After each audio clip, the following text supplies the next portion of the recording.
Meanwhile, President Obama's plan to bring 10,000 Syrian refugees to the U.S. faces a new obstacle tonight.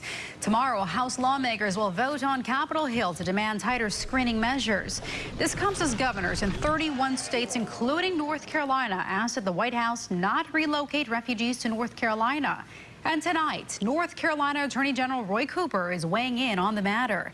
WNCN's Steve Spracia joins us with more. Steve. Well, Sharon, earlier this morning, the head of the NCGOP asked where Roy Cooper stands with regard to Syrian refugees. A short time later, Cooper issued a statement saying that he supports asking the federal government to pause refugee entries to make sure that we have the most effective screening and that this country's humanitarian efforts aren't being hijacked.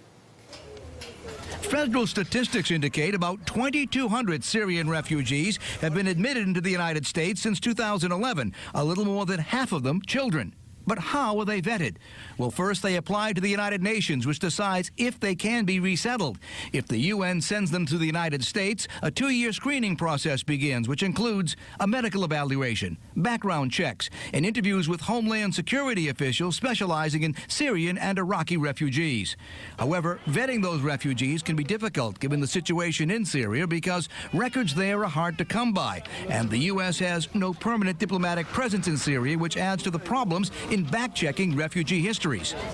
For Syrians currently living in North Carolina, the move to keep them out is appalling. Absolutely, I'm not agree with this decision.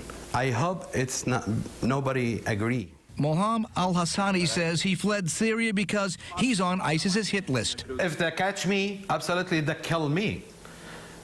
They kill me or kill any names from this list. Another Syrian refugee living here in the state agreed to speak with us if we didn't show his face or use his last name because he fears that ISIS will kill his family who is still back in Syria. You cannot generalize about refugees and say if you come from that country, that means you're a tourist. And he says he owes a great debt to the United States, which he hopes to repay. I want to contribute to this community. I want to pay back. Since I've been offered, shelter and a refugee status or protection status. It should also be noted a lot of the Syrians who applied to the United States for that refugee status are not admitted. According to U.S. government statistics, about 50% of Syrians are rejected by this country for one reason or another. All right, Steve.